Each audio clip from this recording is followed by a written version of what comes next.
पूजा पाठ करके आए थे सर आप? जी नहीं, मैं पूजा पाठ करता ही नहीं, मुझे भगवान में कोई विश्वास नहीं है, मैं काम में विश्वास करता हूँ। लेकिन भगवान ने बहुत सुन लिया आपकी अर्जी। जी नहीं, मैं बहुत इतना काम करता हूँ कि मैं इतना काम करता हूँ कि मतलब उसके कारण मुझे जो भी सफलता मिलती है। सर भगवान को नहीं मानते फिर भी इतना अच्छा कॉलेज मिला है। जी नहीं, उससे काम लॉटरी से मिला है और हमको लगता है कि मतलब हमको काम करने के लिए हमको वहाँ भेजा गया है। मैं आपको अंतिम बार यही कह देना चाहता हूँ कि जिस तरह से टीएनबी कॉलेज सुदर्शन बाबू के नाम से जाना जाता है, अब दीपू महतो के नाम से जाना जाएगा।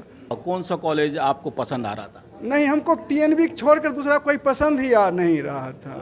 आपकी बात तो भगवान ने सुन ली। नहीं, भगवान की यहाँ कोई आप देखिए, हम लेफ्टिस्ट हैं, मेरा घर बेगूसराय है और मैं लेफ्टिस्ट हूँ और आप जानते हैं कि लेफ्टिस्ट किस विचार काम में विश्वास करता है, बस काम से मुझे मतलब रहता है। टीएनबी तेज नारायण बैनर्ली महाविद्यालय का आपको प्रिंसिपल बनाया गया, तो क्या कहना चाहेंगे सर?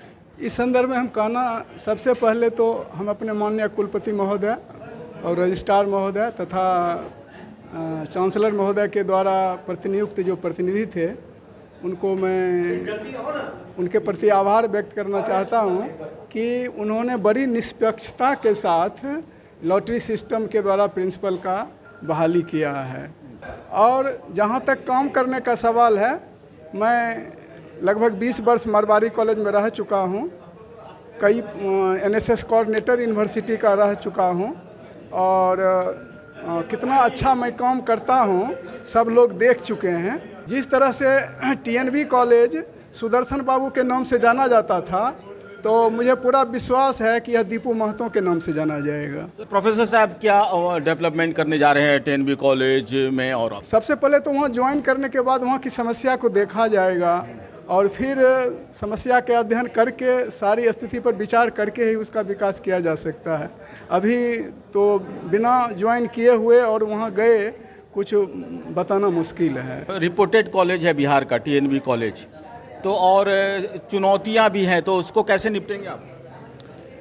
परंपरा से मुझे जैसा कि जानकारी है कि टीएनबी कॉलेज में प्रायः साइंस फैकल्टी के ही पर्सन जो है प्रिंसिपल हुआ करते थे और संजोग ऐसा हुआ कि मैं जितने 10 प्राचार्य थे, 10 प्राचार्य में सिर्फ मैं ही साइंस फैकल्टी का था और ऐसा हुआ कि मुझे लॉटरी से टीएनबी कॉलेज मिला और मैं चाहता था कि मुझे टीएनबी कॉलेज ही मिले ताकि मैं साइंस के साथ साथ और जो भी विषय है जिसका मैं काफ़ी विकास कर सकूं, रिसर्च में, टीचिंग में और इनोवेशन में। मैं टीएनबी कॉलेज के शिक्षक से कहना चाहता हूं कि आप रिसर्च से जुड़िए और दुनिया में रह करके कुछ काम करिए। जैसे अभी दीपू महतो को आप गूगल में जाइएगा तो दीपू महतो को जिस तरह से न्यूटन और आइंस्टाइन को देखते हैं उस तरह से दीपू महतो को देखिएगा।